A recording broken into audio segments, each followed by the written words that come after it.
I didn't even tell my label until a week before we put it out. What was that call like? It was amazing. Welcome to MsMojo, and today we're exploring surprise album drops that soaked up all the attention. For this list, we're talking about albums that were a complete surprise or bucked tradition by having a very minimal lead-up before release. They don't love you like I love you. Slow down, they don't love you like I love you.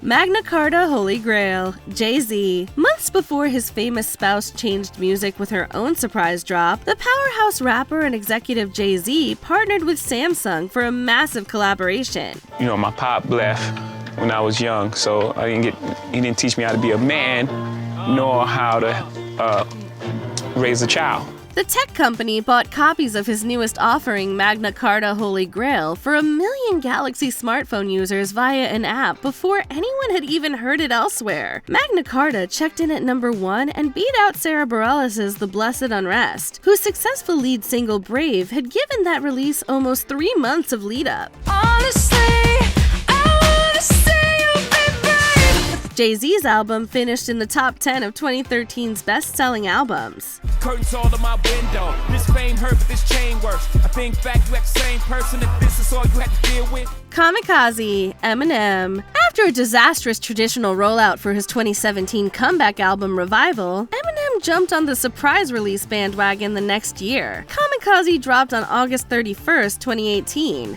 You marvel that Eddie Brock is you, and I'm the suit, so call me.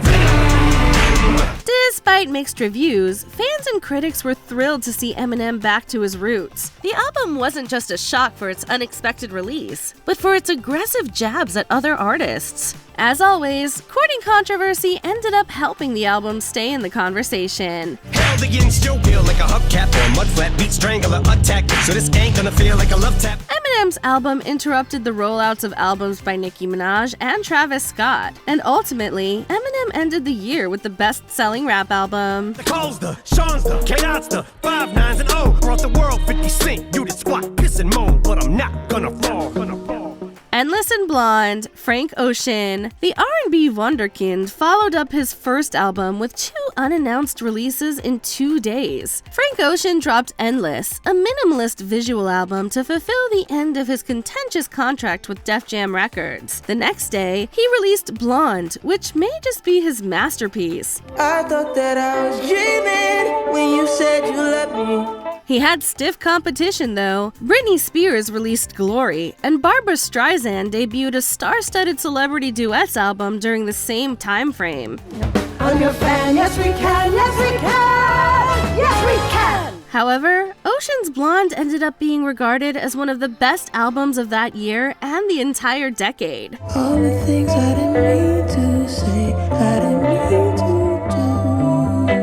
Songs of Innocence, U2. With their tongue firmly planted in their cheek, Rolling Stone called this the defining album of 2014. If you go your way and I'll go mine, are we so? But that wasn't a celebration of its lyrical content or artistic innovation. It was because of the complete uproar it caused when millions of people awoke to find it already downloaded to their music libraries.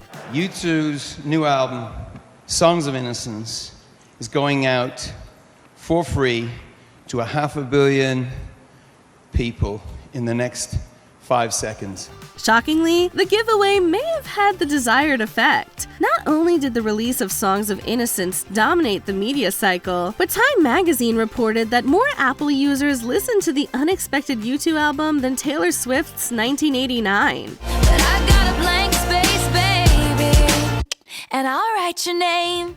Positions, Ariana Grande. Searching for you, looking in the kitchen and I'm in the bedroom. Though not technically a surprise, all signs pointed to Ariana Grande's music being on hold after completing several back-to-back albums. She had even said she did not plan on a new release due to the COVID-19 pandemic. Bucking a standard marketing ramp-up, the erotically charged collection Positions was announced mere weeks before its release in the fall of 2020. Cause then I like to keep you up, so maybe I'ma keep you up.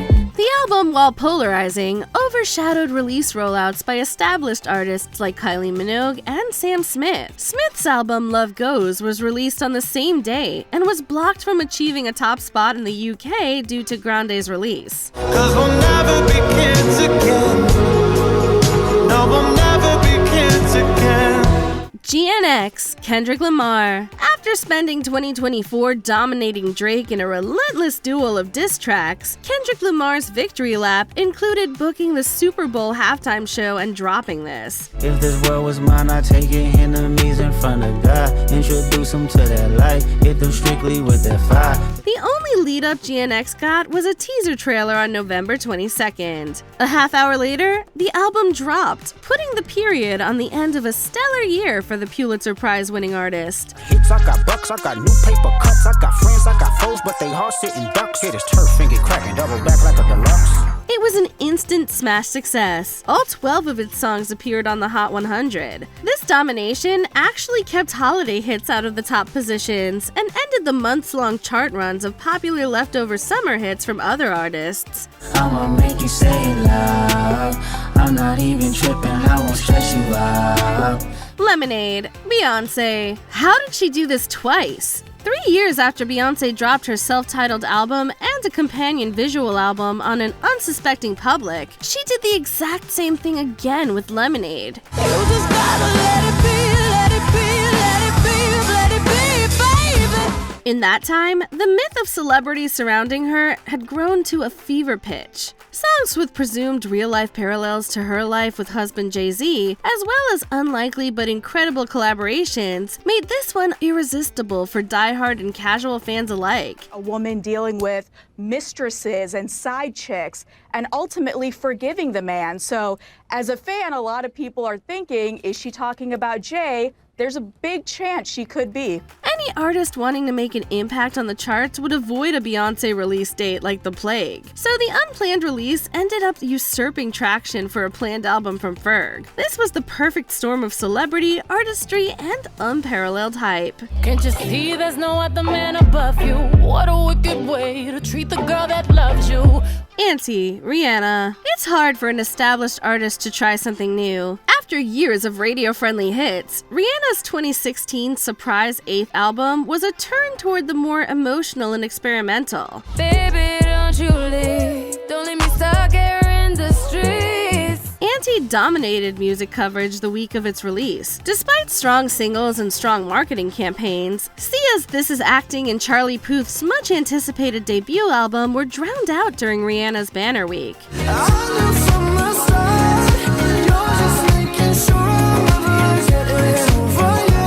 It's a little ironic considering Sia's biggest single, Cheap Thrills, was originally written for and rejected by none other than Rihanna herself. Baby, I don't need dollar bills to have fun tonight. Auntie went on to spend a record-breaking amount of time on the album charts. Folklore and Evermore, Taylor Swift. Releasing one lockdown album is a serve. Taylor Swift gave us two. The first of the pair, Folklore, marked a turning point for her sound and focus. But it would have been fun if you would have been the one. It immediately broke streaming records and spent 8 weeks at the #1 spot. Not only that, it also stole some of the thunder from rapper Logic's retirement album No Pressure. Bitch, I did it, I made it, I'm loved and I'm hated. I started from the bottom, now my neighborhood is gated. Swift's album Evermore came out in December of 2020, marking her second of the year. This time, she contacted Paul McCartney about the release date, who moved the release of his own album so as not to compete. So I was going to put it out on my birthday, which I think was the 10th. And then she said, but I found out you were going to put it out on the 10th. So I moved to the 18th. Upon Evermore's release, Swift became the first woman to have 2 albums in the Billboard Top 3 in the same year. Before we continue, be sure to subscribe to our channel and ring the bell to get notified about our latest videos. You have the option to be notified for occasional videos or all of them. If you're on your phone, make sure you go into your settings and switch on notifications. Beyonce. With her self-titled album, Queen Bee proved that a big enough star with great enough work didn't need the bells and whistles of a traditional rollout.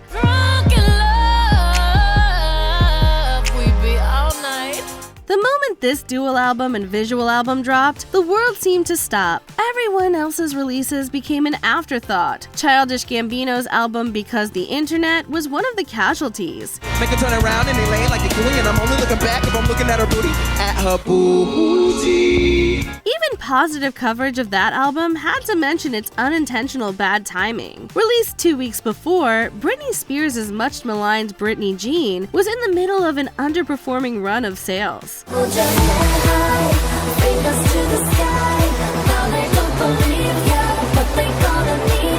Beyonce may not have been the first surprise album ever made, but in terms of the industry, it may be the most influential.